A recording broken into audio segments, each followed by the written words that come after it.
I can't control myself around you. The words broke free from Samuel Holt, a man who thought he had buried his heart beside his wife's grave for 10 years, now trembling before the gaze of Abini, a woman who had barely survived the storm, carrying both scars of the past and the weight of a forced marriage. The cabin shook with every gust of wind, but what made Samuel tremble was not the storm outside, but the fire rising in his chest. The heavy silence of days was torn open by a longing he had sworn to bury. Whiskey burned hot. Firelight cast their faces in red glow, and each heartbeat, each breath, drew them closer to a line they could never cross back. In that instant, Samuel knew this winter carried more than snow and storm. It held a blaze fierce enough to burn away 10 years of loneliness. The wind screamed through the Montana range, sharp as 1,000 knives cutting the earth. The storm came down hard, swallowing every trace of life. Snow whirled so thick the ridge behind the valley vanished as if it had never been there. A lone timber house crouched in the hollow, shaking against the gale like a frail boat on a white sea. Boards rattled, the door frame moaned, and it seemed one more strike of wind might tear the place apart. Inside, Samuel Holt braced himself. A man past 40, broad-shouldered yet worn, he had lived in these mountains for 10 years, ever since the day he buried his wife and the child that never drew breath. In all that time he had needed no one, called no one friend, and allowed no soul across his threshold. Only the mountains, the wind, his horse, and the silent memory of the woman he lost. Tonight, with the blizzard raging, he faced the wilderness alone once more. He pulled his heavy coat tight and stepped onto the porch. The wind cut his face raw, forcing his weathered eyes to narrow. Each step weighed heavy as he bent to lash the shutters closed. The rope, stiff as iron with ice, yielded only under his full strength. Every gust lifted the cabin as if to tear it from the earth. Snow sifted through cracks, clinging to his hair streaked with gray. He had weathered winters before, but this storm felt different, harsher, heavier. And in its howl he heard something else, faint yet steady, a sound that did not belong to the storm. He froze, and storms could play tricks on the ears, but the sound persisted, woven into the wind, a scratching, a shuffle, desperate and human. Lantern in hand, Samuel moved toward the barn. The barn was his one tether to life, holding the black stallion that had carried him through these years. The gale struck head-on. He bent low, shielding the lantern from its bite. Near the barn, the sound grew clearer. No hoof scrape, but a whimper, a faint rustle in the dark. His chest tightened. He drew back the latch. The lantern's glow cut the shadows. In the corner, curled in damp straw, a figure stirred. At first he thought it some drifter. Then he saw her, a woman. Skin dark, hair matted, clothes torn and stiff with ice. Her arms clutched her body, shivering hard. When the light touched her, she lifted her head. Wide black eyes stared back at him, full of fear like a hunted creature driven to its last ground. For a heartbeat, Samuel stood still. 10 years of silence, 10 years of solitude, and now this, a stranger, a woman, in the middle of his storm, in his barn. She trembled as if she might break apart, breath ragged in the freezing air. A part of him wanted to turn away. He had lived too long apart, untouched by anyone. But memory cut in. His wife's body cold in his arms, the helplessness of loss. He knew the edge of life and death, and he knew if he left her, the storm would finish her by dawn. He exhaled, long and heavy, and stooped. Her body was frighteningly light, cold as stone. He lifted her, straining against the gale as he trudged back through the snow. The lantern died, swallowed by the wind, and only the pale sky lit his way. He bent his frame around hers, using his body as a shield until he forced the cabin door open and kicked it shut against the storm. He laid her by the hearth. The fire was low, nothing but embers. Samuel fed it quick, dry wood catching, flames climbing high. The glow touched her face as she stirred. Lips blue, whispering words too faint to catch. He stripped off her ragged coat and wrapped her in a heavy blanket. In the firelight, her face showed clear, hollow cheeks, lashes trembling from cold and exhaustion. She looked near spent, but she was alive. And in that instant, in the house that had known only his breath for 10 years, there was another heartbeat, another presence. The storm still roared outside, but within the cabin, something new had begun. Samuel knew then his solitude would never be the same. The fire in the hearth rose and fell like the breath of someone pulled back from panic. Samuel Holt sat close by, his arms still numb from carrying the woman out of the barn. Outside, the storm roared on, but inside the cabin the flames marked a thin border holding death at bay. She lay on the old rug before the fire, cold radiating off her body like ice. Samuel dragged more blankets across her, layering them until she seemed buried in fur. He had lived with silence for years, yet now every shallow breath she took changed the room. It carried rhythm, proof that another life had entered. He knelt to set the logs straight, but his gaze never left her face. Her cracked lips moved faintly. Leaning close, he caught the broken fragments. "Don't let him find." The words faded into the wind outside. Samuel did not understand all of it, but he felt enough to know her being here was no accident. Placing his hand on her brow, he found it icy, near death. If he left her, morning would bring only a corpse, and he would not allow that beneath his roof. He worked quietly. He pulled dry clothes from a cedar chest, hung her frozen garments by the chairs to dry, then checked her breathing again. She was still unconscious, chest rising in uneven rhythm. Each act stirred instincts he had buried years ago. When he pulled the blanket higher across her shoulders, the firelight caught something at her neck. A chain. The clasp was tarnished, but the pendant glowed in the flame. A heavy silver medallion, carved with the shape of a shield and edged with laurel. Samuel froze. It was no common trinket. He had seen it once, long ago, drifting through the towns back east. The mark of the Winthrop family, a house of wealth and stain, its fortune built on slave ships and blood. His chest tightened. The cold that gripped him came not from the storm, but from memory. Bars of a ship's hold, men and women packed like cargo, contracts sealed with drink and violence. He had built this cabin to leave all that behind. Yet here it was, gleaming from the neck of a stranger on his floor. His hand reached as if to take the chain, but he stopped. She stirred, her face tightening in fevered dreams. Even in unconsciousness, her body recoiled from touch. Samuel drew back, standing still for a long while.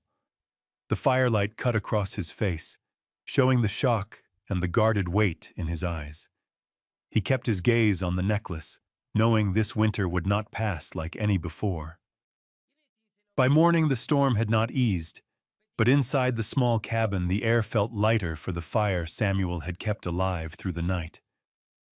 The woman lay on the worn rug, sweat beading her brow, tangled hair pressed to an old fur pillow. When her eyes opened at last, her gaze was clouded, then sharpened as she took in the rough timber ceiling, the fire's glow, and the tall, grim man bent over a piece of wood at the table. Samuel did not look at her. The small knife in his hand cut steady lines into the block, as if his life depended on shaping it. The scrape of steel against wood blended with the crackle of the fire. Only when he heard her ragged breath did he lift his head. "You're awake." His voice was hoarse, rough from disuse. She gave a faint nod, throat too dry for words. Samuel stood, poured water from a tin, and set it near her. Her hand trembled as she took it. He did not touch her, only placed the cup on the rug. She drank in small gulps, the lukewarm water more precious than any wine she had known. Then he turned back to his carving, leaving her to the fire's warmth. The first day passed in silence. Two strangers sharing a roof, a gulf between them as stark as the cracks in the winter walls. Samuel worked without pause, splitting wood, securing shutters, stitching torn sacks. She, though still weak, forced herself to move about the cramped space. By afternoon, he set a pot of stew on the table, made of salted meat and withered potatoes. He ladled out 2 bowls, sliding one toward her without meeting her eyes. She sat, lifted the spoon, and ate slowly. The broth was smoky, sharp with salt, enough to make her eyes sting. Not from spice, but because for the first time in days of flight, she sat before a true meal, plain as it was. She whispered, "Thank you." Samuel only nodded and ate, saying nothing. The next day, while he cut wood outside, she swept the floor, gathered fallen bark, rinsed the iron bowls in cold water. Her fingers turned numb, yet her eyes were steady. When Samuel came in, he saw her bent over the basin, thin shoulders damp through her dress. He almost spoke but stopped short. Instead, he muttered, "You don't need to rest." She looked up, her dark eyes fixed on him. "I won't sit and wait for pity." For the first time, he held her gaze, then turned away. His voice dropped. "Suit yourself." That evening, as he set stew on the table, she asked softly, "How long have you lived alone?" His hand stilled, spoon hovering, then lowered. "Long enough." Nothing more. She pressed no further, but in those 2 words she felt the weight of solitude, thick as the snow piled outside, walls built to keep the world out, and himself within. Days followed. She grew used to kindling the fire at dawn, drying damp clothes by the hearth, mending small things. Samuel spoke rarely, his words brief commands. "Wood goes there. Don't go out in the wind. Eat." She answered with glances, with nods, with small acts, adding a log to the fire when he lost himself in carving, stitching the torn curtain without a word. One evening he returned from the barn to find a small cornbread on the table. It was crude, scorched at the edges, but its smell filled the room. She stood waiting, flour on her hands, eyes searching his face. He cut a piece, chewed slow, then gave a short nod. No praise, yet her face lit as though it were a gift. In those first days, they lived apart though under one roof, the distance not of steps, but of guarded hearts. Samuel avoided her eyes. When they met, he turned away. At the table, he fixed his gaze on the bowl, never her face. She, in turn, watched quietly, the way his hand tightened on the knife at any sound, the way he pulled the blanket higher when he thought she slept, the way his shoulders sagged when he believed himself unseen. She began to see the mountain he carried within. His silence was not born of winter's harshness, but of a wound cut so deep it had taken his laughter with it. She did not yet know its shape, only that it bent his eyes downward and kept him apart. At night, the cabin glowed with firelight.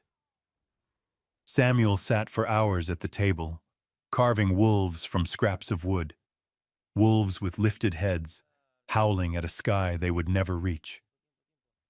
She sat nearby, sewing, mending, or simply watching the fire. They spoke little, yet the presence of each other dulled the storm's loneliness. Once, as he set another log on the fire, she murmured, "You don't have to fear my eyes." His hand froze, fingers whitening on the wood. He said nothing, only dropped the log into the flames, sparks scattering like defiance. She did not press. She only gave a faint smile, telling herself that one day he might let her see the wound he kept hidden. Those first days held few words, yet each small gesture, the bowl placed before her, the blanket drawn close, the nod over a burnt loaf, wove a fragile thread between them. A thread slight as breath, yet strong enough to hold warmth for two souls the world had left behind. The snow had thinned, leaving narrow trails cut through the valley. Supplies were nearly gone, coffee down to dregs, salt nearly spent, flour scarce. Samuel knew he had no choice.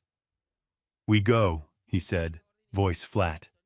She only nodded, tightening the scarf at her throat. Her eyes carried caution, not for the road, but for the stairs that awaited.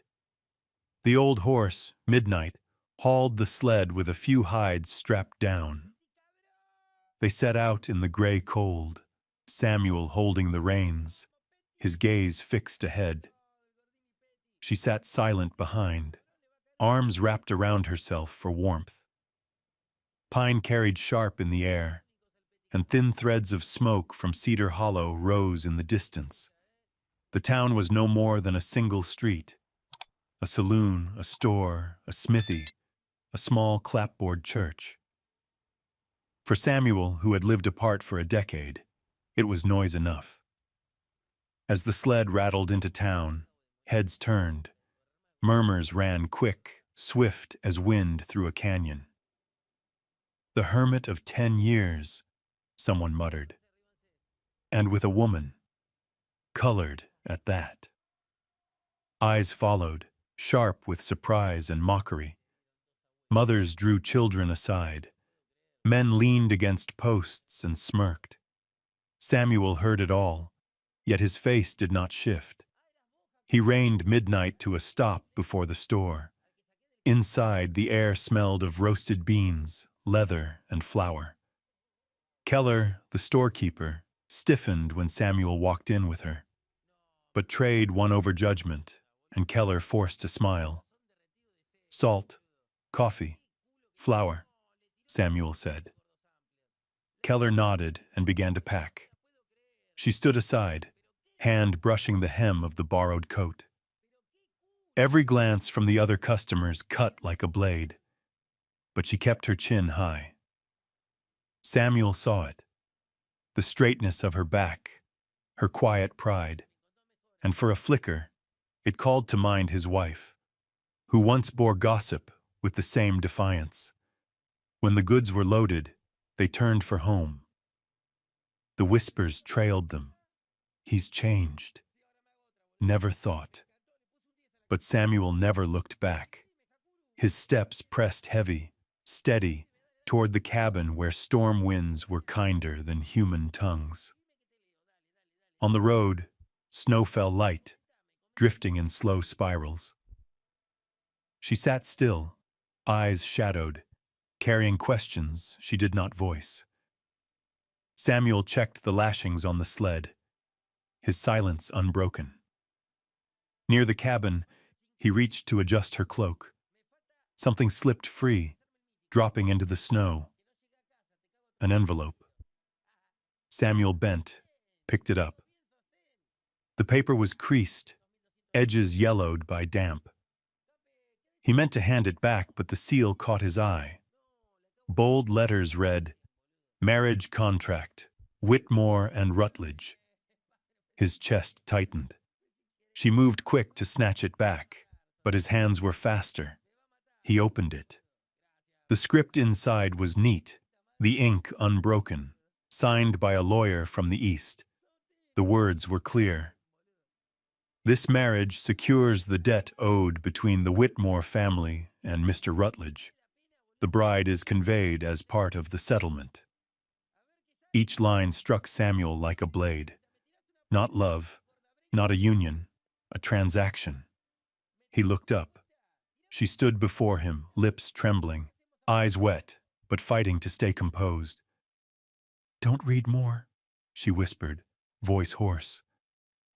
Samuel closed the letter, his hand unsteady. Anger and pity tangled within him, like ashes stirred by wind. For a long while, only the storm spoke. Then he slid the letter back into its envelope and placed it in her hand.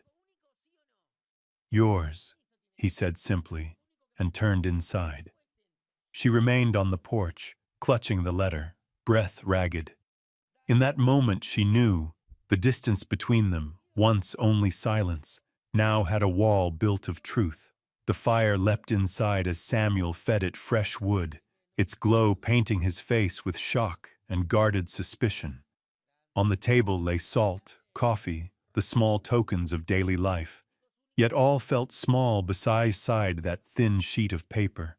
To Samuel, she was no longer only the woman he had pulled from the storm. She carried a secret, the seed of turmoil, and perhaps the danger he had sworn never again to let through his door. Outside, the mountain wind howled long and low, a reminder that winter had no end in sight. Inside, the fire cracked in the hearth, shadows leaning across the timber walls. The cabin was so still that the scrape of a spoon against the iron pot sounded intrusive.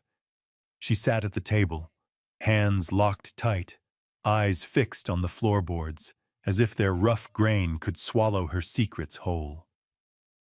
Samuel sat opposite, his broad frame half in shadow, his face unreadable. At last she let out a breath, as if drawing courage from her very bones. The man they called my fiancé," she began, voice trembling, "is a slaver." Samuel did not move. The fire glinted in his eyes, but he did not cut in. She spoke in fragments, piece by piece. Of the Rutledge name, an Eastern family polished in wealth yet rotted beneath, running chains and flesh beneath ledgers of trade. The man her parents promised her to had seemed gentle, courtly, full of honeyed words. He spoke of freedom, of a home, of respect. And she, a black woman raised under scorn, believed him. "But then," she whispered, voice breaking, "I found the books, not cotton, not timber, prices for people, shipments of men and women, bound in iron." The room turned colder. Samuel sat rigid, hands resting heavy on his knees. The storm rattled the walls, but the silence between them weighed heavier. "My father owed them," she said, "and the marriage was the price to spare my family ruin. They bartered me like coin, and I could only run." Her shoulders shook, but her eyes burned, sharp with both hurt and resolve. Still Samuel said nothing. "You won't ask?" she pressed, voice edged with bitterness. "You won't condemn me? Cast me out?" His gaze met hers, dark as embers banked deep. "No," he said at last. "It wasn't your fault." The words cut both ways, mercy in them, yet distance too. They ate in silence, though neither tasted the thin stew. Samuel dropped his spoon, eyes fixed on the fire. never turning her way. She pressed her palms together on her lap, nails biting deep into her skin. The hush in the cabin swelled, a third presence wedged between them.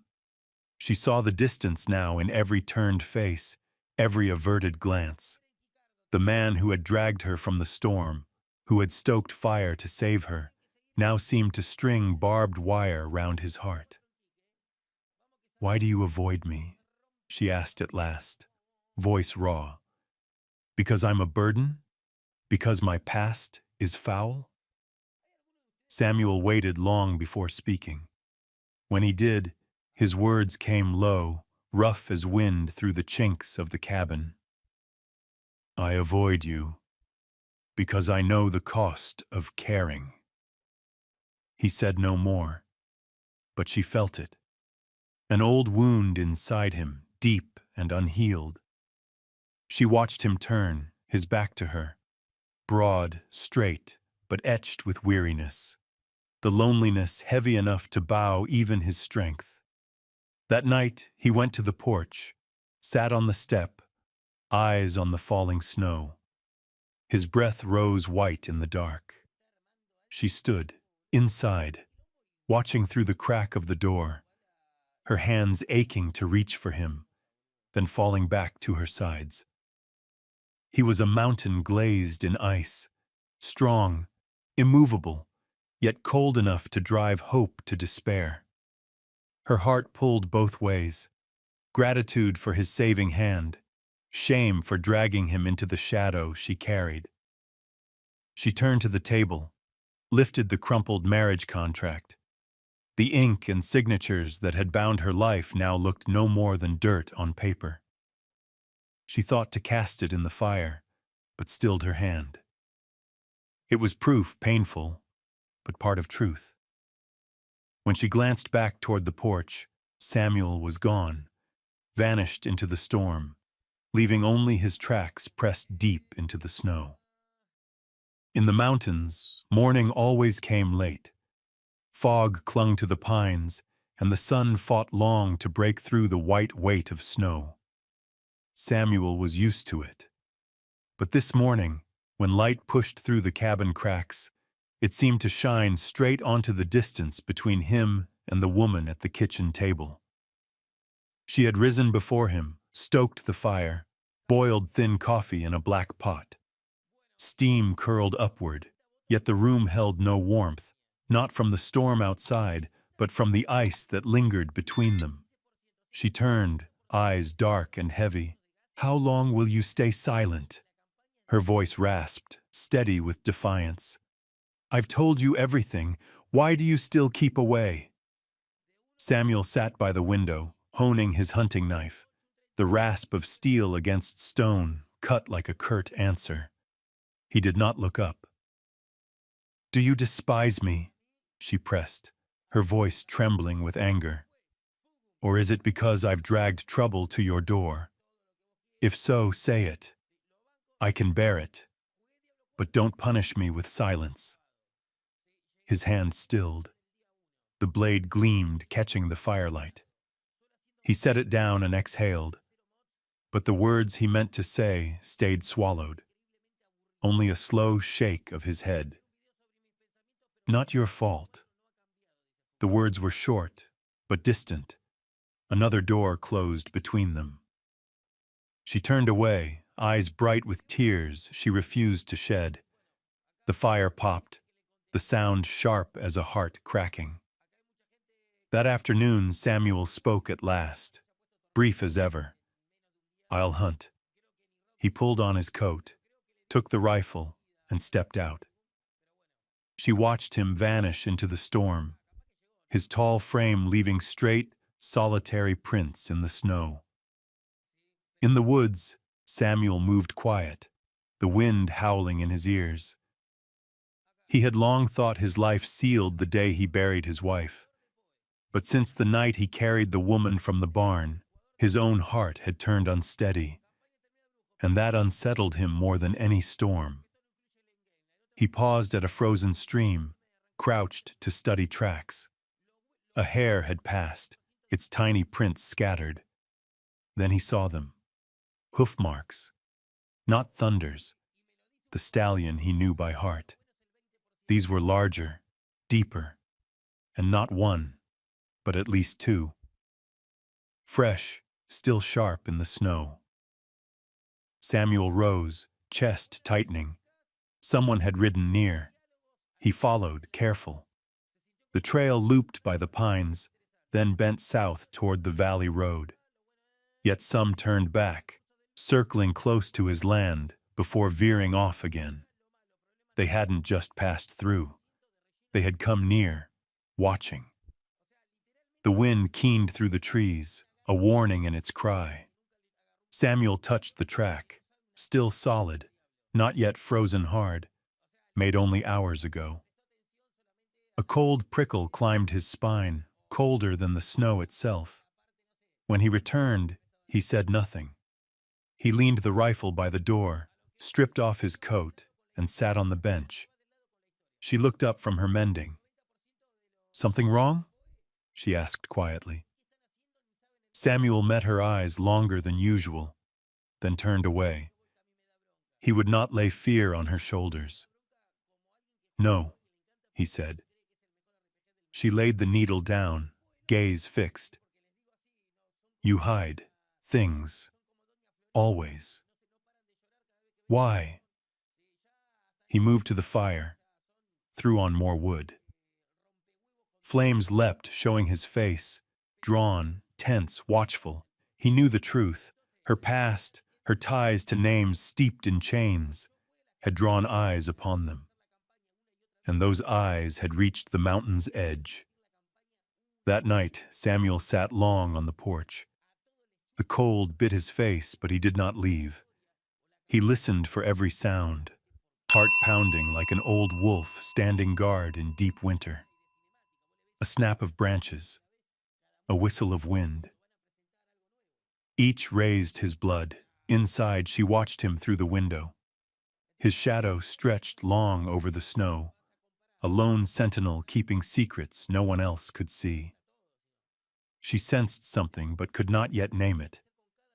Samuel knew. The peace he had guarded for 10 years was breaking. Strangers had ridden near, and with them the woman's past was no longer her own. It had become a snare, and both of them were caught inside it. Night fell heavy, a dark curtain drawn across the mountains. Snow came again, thicker than the nights before. The wind moaned through the cliffs, slipped through cracks in the cabin roof, set the walls trembling. Samuel had heard such sounds for 10 winters, but never had they struck him so deep. Inside, the fire burned bright.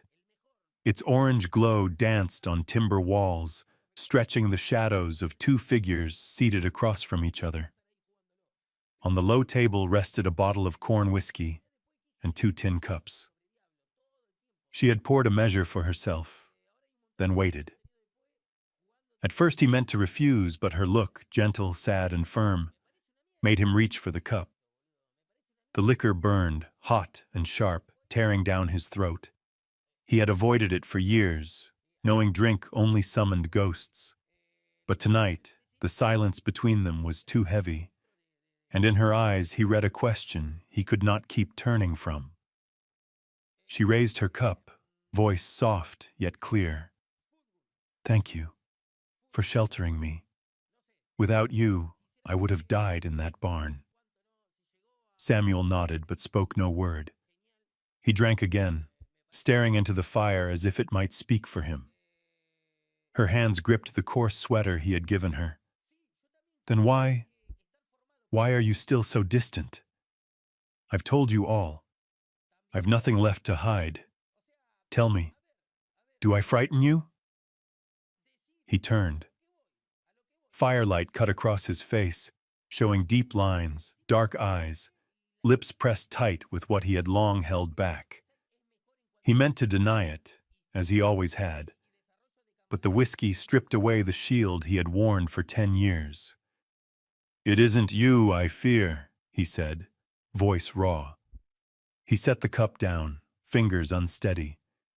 It's myself. She tilted her head. What do you mean? He drew a breath, chest burning with whiskey, though his heart felt cold. At last the words broke free, torn from an old wound. I can't control myself around you. The fire cracked, filling the silence. Samuel bent forward, eyes on the floor. For 10 years I lived as if already buried. I laid every feeling in the ground beside my wife's grave. I swore no one would ever cross my door again. But since you came, I can't hold the distance. I look at you, and I'm afraid. Afraid I'll do wrong. Afraid I'll betray her memory. The fire's glow shimmered in his eyes, wet with tears he hadn't known he shed. She sat still, his words striking like the fall of stone from a wall long held. She placed her hand on the table near his. Samuel. He flinched, turned away. You don't understand. I once vowed to live for her share as well as mine. But I failed. Fire took the farm. The land was lost. I walked away, buried myself in these mountains, so I wouldn't face the truth that I still breathe, still hunger, still remember things beyond grief. He lifted his gaze, meeting hers for the first time in days. Your eyes. They make me feel like a man again, and that terrifies me. Her gaze held steady, warm and unwavering. You think that's betrayal? That, feeling something for another woman, means you've forgotten your wife? Samuel did not answer. She shook her head, voice breaking but firm. I don't believe that. True love doesn't vanish. It remains. It shapes who you are. But you deserve to live on, Samuel. I see the loneliness in every move you make. And if your only fear is that you can't hold yourself back when I am near. She drew breath, her words clear as firelight. Then, Samuel, if it's you, I permit it. Her words fell like embers onto the ash in Samuel's chest. He sat frozen, heart pounding, as if every wall he had built over the years had crumbled in a breath. For a decade he had locked himself away, sworn the world had no place for him. Yet one look, one sentence had undone it all. His hands trembled, hands that once held rifles steady, split logs, led horses through blizzards, now unsteady before a woman. She did not turn from him. Her eyes stayed open, waiting. And Samuel knew that if he turned aside once more, the chance would be gone forever. He drew a deep breath and leaned forward. The kiss was awkward at first. Two exiles meeting in the dark, uncertain and halting. Then breath met breath, heart met heart, and the kiss caught fire. She answered without fear, fingers clutching the rough fabric of his coat. The wind screamed outside, snow lashed the walls, but inside that cabin, two souls had found one another. Samuel pulled her close, feeling her frail body steady with hidden strength.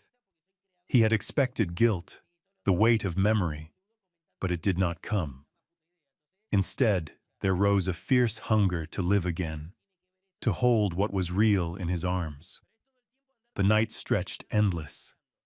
They yielded to whiskey, to warmth, to the pull of need. No vows, no promises, only the truth that they had crossed a line they could never retreat from. When dawn crept through the cracks, Samuel lay with his arm heavy around her. He opened his eyes to her face at rest, breath calm in sleep. For 10 years, he had woken only to darkness and the moan of wind. Now there was warmth. Now there was life. He rose quietly, fed the fire, then turned back. She stirred and smiled faintly. The sight made him feel young again. But before the moment could settle, a sharp crack split the morning. A gunshot. They froze. Samuel turned, ears straining. The sound was clear, rolling up from the lower ridge. Not breaking timber, not shifting rock. Rifle fire. He strode to the rack, drew down the Winchester, checked the rounds. His face darkened, the look of a man returning to old ground. "What is it?" she asked, voice thin with fear. "Not chance," he said, eyes fixed on the frost-cloaked window. "There are men out there, and they're not hunting game." She clutched the blanket tighter, terror rising. Her past whispered its reminder. The fiancé, the men he paid, the chains she had fled. They were drawing near. Samuel turned, his hand firm on her shoulder. For the first time, his touch carried no distance, only resolve. "You must be ready. Last night may have been the last peace before the storm." She swallowed hard, her eyes locking on his, the stranger who had become her refuge. In him she saw fear, but also iron resolve. Outside, the wind carried the echo of the shot into silence, heavy and grim. The blizzard had not broken, yet another danger had come.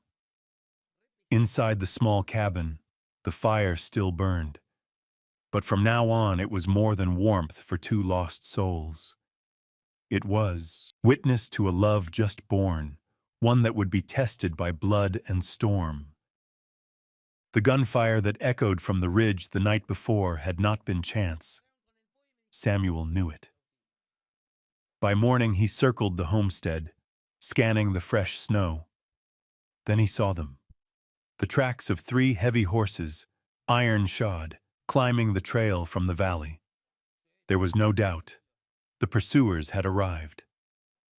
When he stepped back inside the cabin, Abini stood by the window, hands trembling but eyes steady.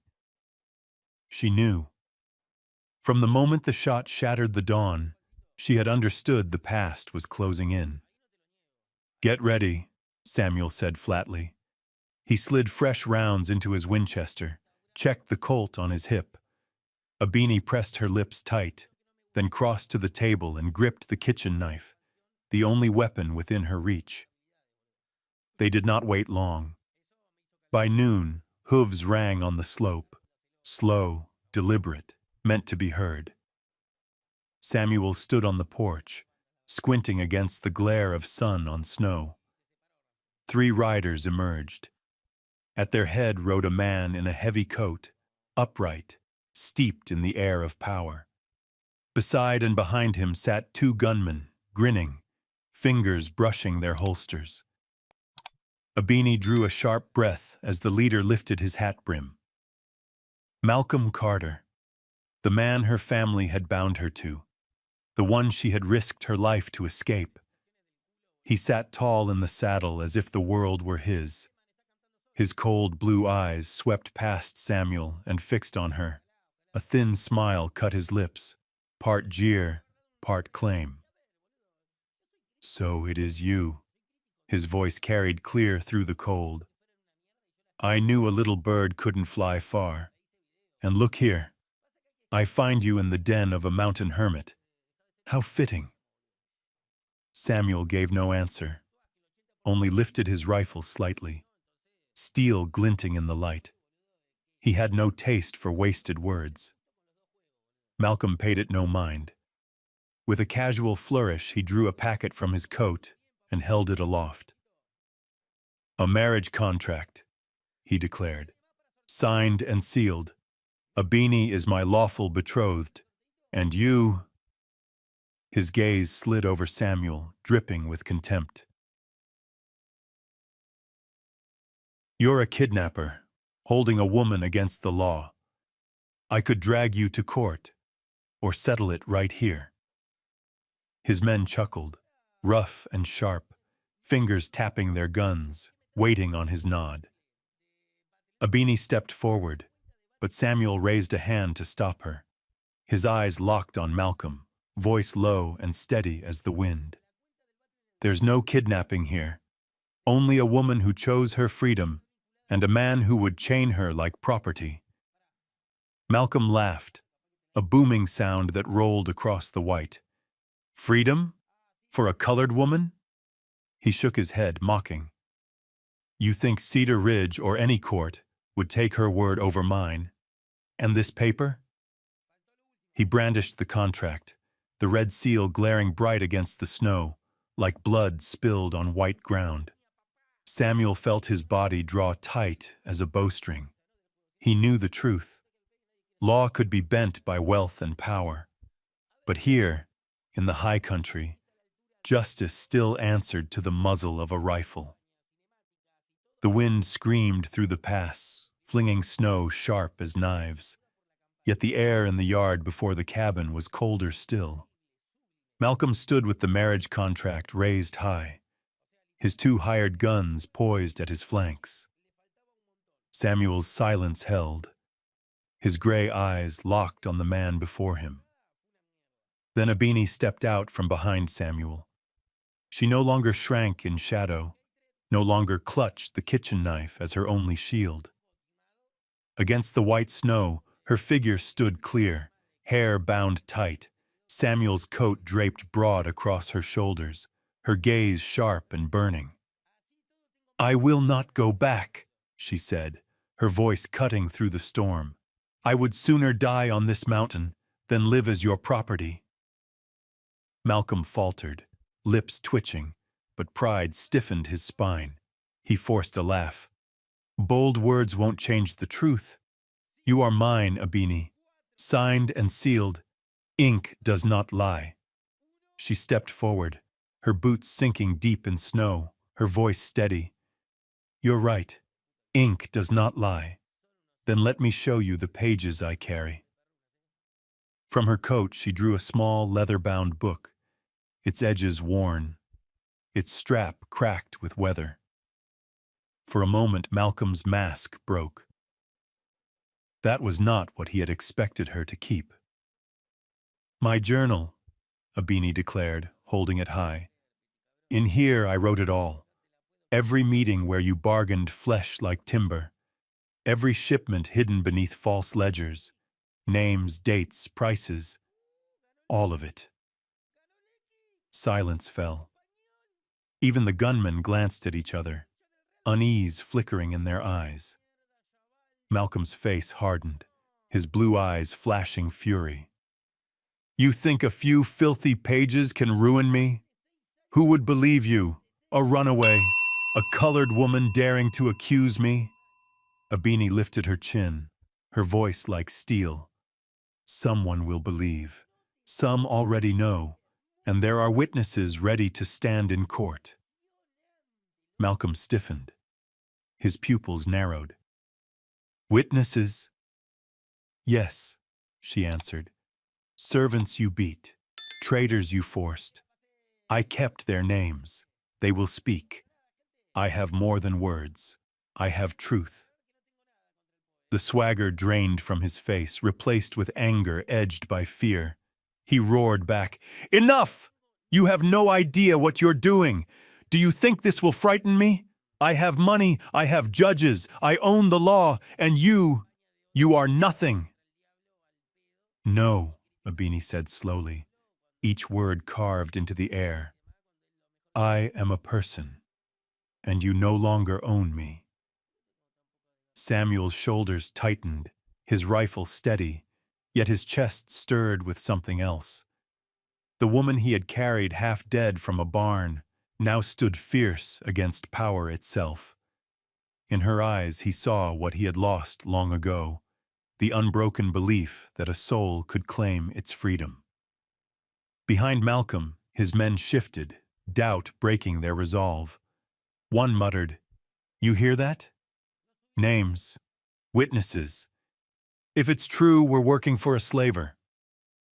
The other swallowed hard, eyes darting between Malcolm and Abini. Their confidence was shaken. Malcolm saw it too. He snarled, waving the contract, as if it were a shield.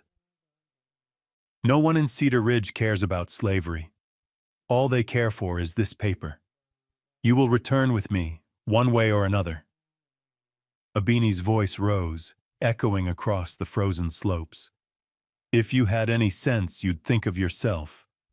This journal is not bound to me alone. Did you think I hadn't sent copies? Did you think the Eastern press won't see your filth? You built your life on reputation, and it will destroy you. The blow struck deep. Malcolm's composure wavered. Rage flared, but behind it came the first shadow of dread.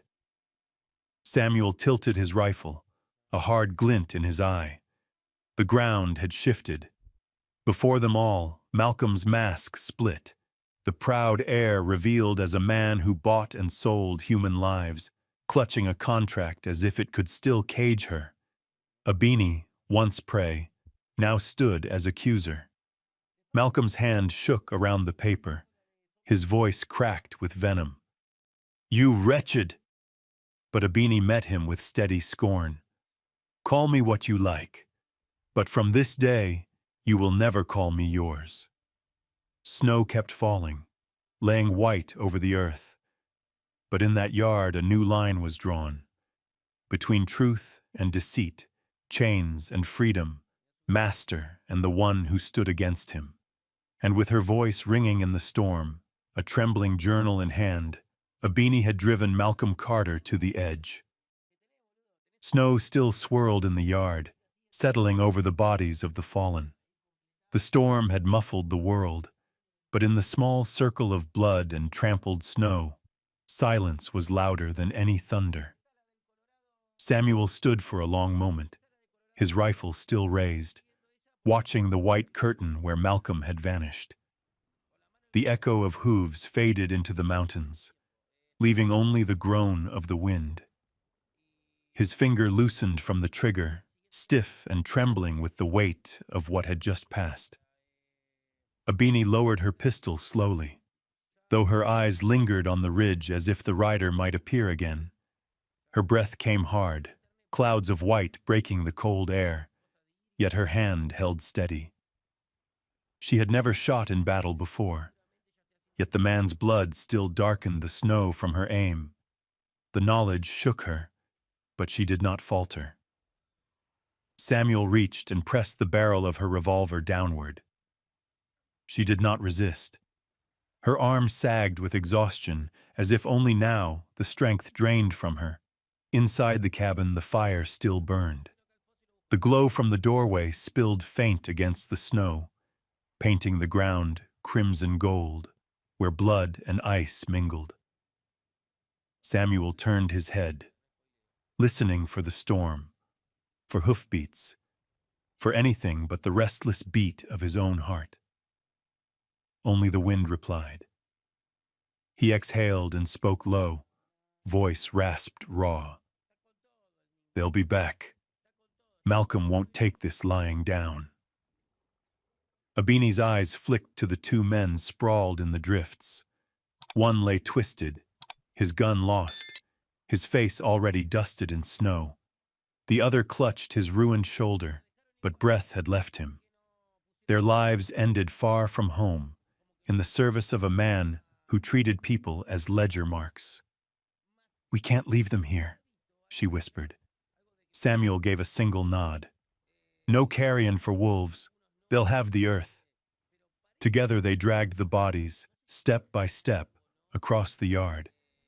The snow swallowed their weight with muffled crunches. Samuel took the brunt, his shoulders straining, while Abini steadied the limbs to keep them from catching. The work was grim, silent. When at last they lowered the men into shallow graves at the edge of the timberline, Samuel removed his hat. Abini stood beside him, chin high, her breath steady. "God sees," she said quietly, "even them." Samuel said nothing, but he held his silence like a prayer. By the time they returned, the storm had deepened, the sky thick with gray. Samuel stabled his horse, rubbing the beast's neck until it calmed. The animal had seen too much, the whites of its eyes still wide, nostrils flaring. He whispered to it, as if words might soothe both man and beast. Inside, Abini stoked the fire. She moved with purpose, though her hands trembled when she thought he was not looking. She ladled hot broth into 2 tin cups. When Samuel entered, snow still clinging to his beard, she pushed 1 cup toward him. He accepted, but did not drink. His eyes lingered on her face, on the way the firelight revealed both strength and weariness. "You aimed true," he said. Her gaze met his, unflinching. "You gave me the gun. I only used what you put in my hand." Samuel's chest tightened. It was not accusation, only truth. And yet, it bound them. The night stretched long. Outside, the storm raged, snow piling against the door.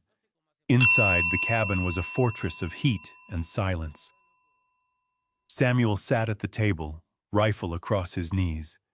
Abini sat by the fire, mending her torn coat, though her eyes often drifted to him. Neither slept. Every crack of timber outside set Samuel's shoulders taut. Every whistle of wind had Abini turning her head. They both knew Malcolm's vow had not been idle. Somewhere beyond the ridge, a man of power nursed his wound and plotted revenge. When midnight passed, Samuel rose. He paced the room, then stopped before her. "You could still leave," he said. "Go east. Find safe ground." Her needle froze in mid-air. Slowly, she looked up. "Safe ground?" she repeated. "Where? With men like him waiting in every corner? With a contract that says I belong to him?" "No, Samuel. My safety is here, with the one who stood between me and his gun." Her words struck deeper than any bullet. He turned away, jaw tight, yet his breath shook. Abini set aside the coat, rose to her feet, and came to stand beside him. She placed her hand over his on the rifle. "You told me I've done enough," she said softly. "But you don't see. I am not here because I was saved. I am here because I chose to stay." For the first time since the smoke cleared, Samuel let his guard drop. His head bowed, the rifle slid gently from his hands. He felt the warmth of her fingers, the steady weight of her presence, and something in him yielded. "Then we face it together," he murmured. Her hand tightened on his. "Together." The storm battered the cabin walls, but its fury no longer reached them. They had drawn a line in blood and snow, and though Malcolm's shadow still loomed, the bond between them had been sealed not only by firelight, but by the battlefield of the yard. At dawn, pale light broke across the ridge. Samuel stepped outside, boots crunching into fresh snow. The graves at the tree line were covered, smooth mounds marked only by branches he had laid. He scanned the valley, silent, no riders in sight. Yet he knew peace was only borrowed time. Behind him, Abini stood in the doorway, his coat wrapped close. She watched him with steady eyes. When he returned, she said, "If they come again, they won't just find you waiting. They'll find us both." Samuel studied her, the fire in her gaze, the steel in her voice. A slow nod came, heavy with acceptance. Then God helped them. The day passed with work. They mended the shattered post, shoveled the blood-stained snow, set fresh boards across the door. Each blow of the hammer echoed not only with labor, but with defiance. Abini planted her journal deep inside a hollow beam, safe from fire or thief. Samuel checked the rifles twice, his motions sure, his silence grim. By evening, when the fire roared once more, they sat shoulder to shoulder. Abini leaned against him, eyes half closed, lips murmuring a prayer. Samuel gazed into the flames, his arm around her at last, and thought of how 10 years had passed in silence. Yet tonight, he was no longer alone. Outside, the storm raged on, but in the heart of the mountain, in the small cabin that had seen blood and fire, a promise had been forged. Whatever Malcolm brought, whatever storms rose again, they would meet them side by side. After the gunfire and the storm, snow kept falling for weeks, burying the trail to the valley. Yet within the lonely homestead, something new had begun.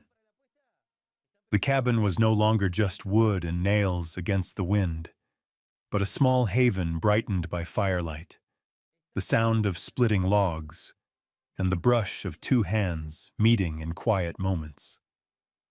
Word of the clash soon drifted down to town. At first the whispers spread. Old Holt shot Malcolm's hired guns. Some doubted, some shook their heads, saying Abini was just an excuse for him to defy an Eastern man of wealth. But truth took hold. Malcolm had ridden away in shame, while Holt and the colored woman lived on in the mountains. The rumors soured, replaced by looks half curious, half respectful. When Samuel and Abini returned to Cedar Ridge for salt, coffee, and seed, the air was different. The stairs were still there, but softer. Keller, the storekeeper who once barely lifted his head, gave a nod. His wife, who often whispered with others, slipped Abini a bundle of dry cakes. "For the road back," she said, avoiding her own eyes. No one spoke it plain, but Abini was no longer cast wholly aside, and Samuel, once the recluse with ghosts, was now seen as a man who guarded what he chose. Back at the ranch, Samuel mended the roof and set new posts in the fence. Abini worked beside him. She shoveled snow, cleared ash, sowed wild greens in a small bed by the window. Each task she took with care, as if every stroke of hand was laying stone for a new life. Samuel, long used to laboring alone, still found himself startled. At the door pushed open by her shoulder, the plank lifted with her grip, the fire kindled before he reached it. At night by the hearth, he touched the fresh calluses on her palm. "Once these were soft," he murmured. "Now they're hands of labor."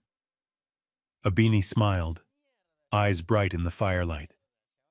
"If that is the price of freedom, I'll pay it gladly." Winter yielded to spring. The creek melted, running quick below the hill. Birds sang again in the pines. Wildflowers purpled the slopes. In the tilled earth they planted corn, cold soil under their fingers, hope alive in their gaze. In town, the story shifted. Abini was no longer the runaway, Holt no longer the ghost-haunted hermit. They were two who had chosen each other, despite scorn and shadow. Families passing through the hills stopped at their door. Abini offered water. Samuel sharpened their tools. The name Holt came to mean not only solitude, but a steady hand. Inside the cabin, Samuel built a shelf for new things. Books Abini brought from town, a hand-stitched cloth from Mrs. Cobb, and on the sill, a pot of flowers Abini tended. Once he thought such things frivolous. Now they marked a home alive. One evening, he found her by the fence, hand resting lightly on her belly, eyes far off. He said nothing, only stepped beside her. She leaned into his shoulder and whispered, "I never thought I'd have a home, now I do." Samuel's arm circled her, and a burden he had carried 10 long years eased at last. Through the summer they built a new stable, planning to raise more horses. She sawed boards, he set beams, and at night they laughed over their early mishaps.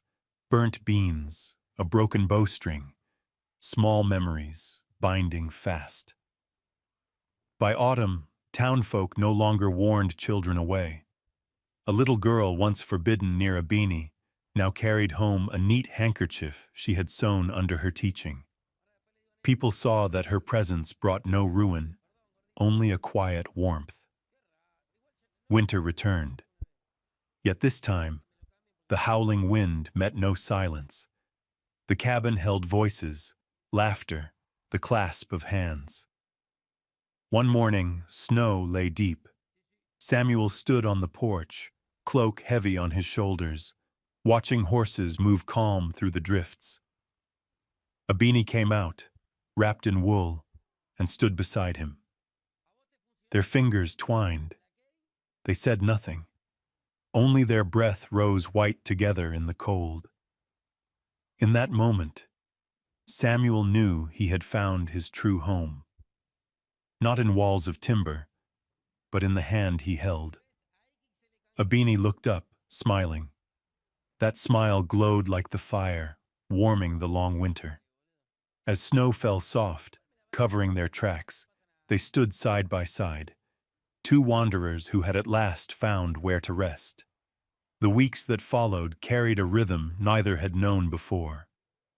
Snow still fell thick, burying the fences, blinding the path to town, but inside the cabin a pattern of life took root. Samuel would rise first, stoking the fire and breaking ice from the troughs.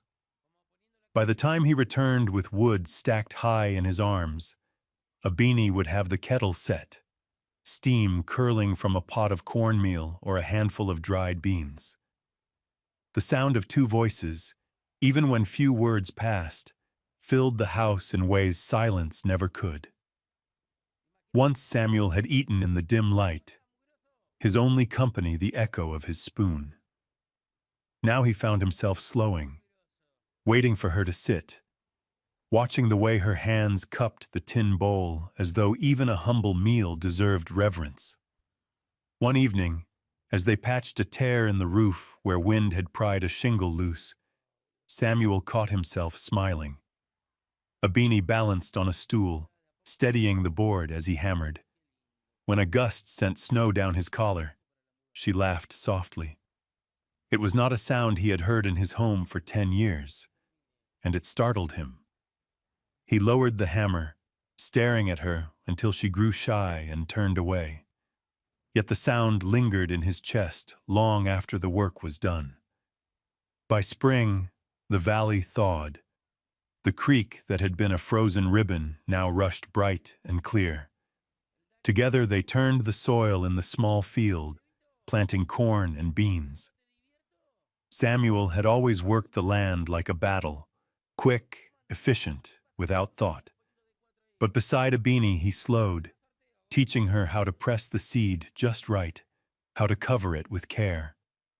When she straightened, brushing dirt from her palms, there was pride in her eyes. Town learned quickly of their survival.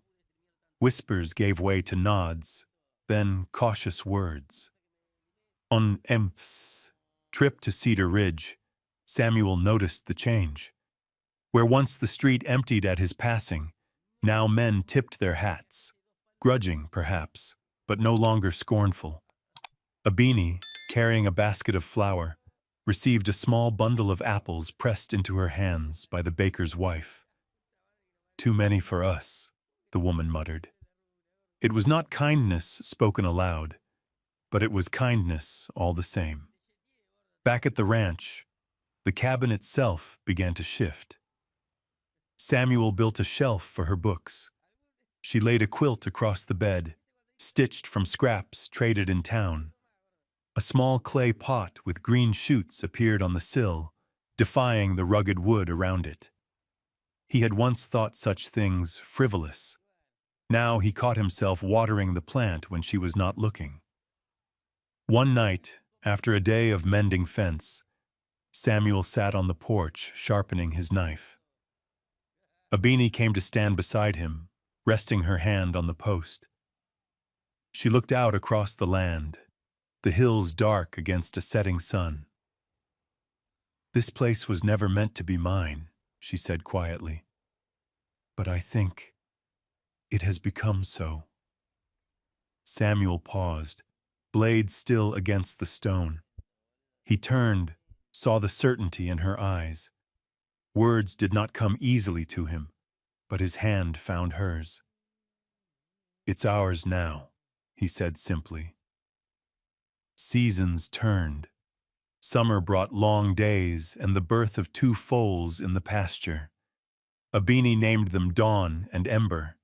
She fed them carrots from her palm, laughing when their whiskers tickled her skin. Samuel watched, arms folded, his heart lifting with a weight he couldn't name. By autumn, neighbors from town began to stop by. Hunters asked to rest their horses. Woodcutters came for a share of coffee. Samuel, once known for his silence, offered help without grudge, mending a strap, sharpening an axe. Abini greeted them with water, bread, sometimes a song hummed under her breath. Slowly, suspicion gave way to respect. Winter returned at last. But this year, when wind howled and snow pressed against the walls, the cabin did not feel like a fortress against emptiness. It was alive with voices, laughter, and the quiet strength of 2 people who had chosen each other. One morning, Samuel stood on the porch, cloak wrapped close. Abini joined him, scarf snug around her neck. Together they looked out across the pasture, white with frost, where horses moved slow and steady, their fingers entwined, warm in the bitter air. In the hush of dawn, Samuel realized the truth he had long denied. Home was not timber or stone, not the land or the fences he guarded. Home was the hand he held, the woman beside him, and the promise that, whatever storm might rise, they would weather it together. The lesson is plain. A home is not built of wood or stone, but in the hand willing to head you through the storm. Samuel, who had borne 10 years alone, had opened his heart. Abini, who fled bondage for freedom, had found her harbor. In the crackle of fire, in the quiet tread of horses across snow, they were no longer outcasts. They were a family. Perhaps you, who have walked many winters, see yourself in this tale. One choice to stay, one hand to hold. Sometimes that is enough to change a life. If this story touched you, share your thoughts in the comments. Tell of love, of loyalty, of the home you once kept. And don't forget to like and subscribe so we may bring you more such stories. For love, even late, even against the odds, can still take root and bloom.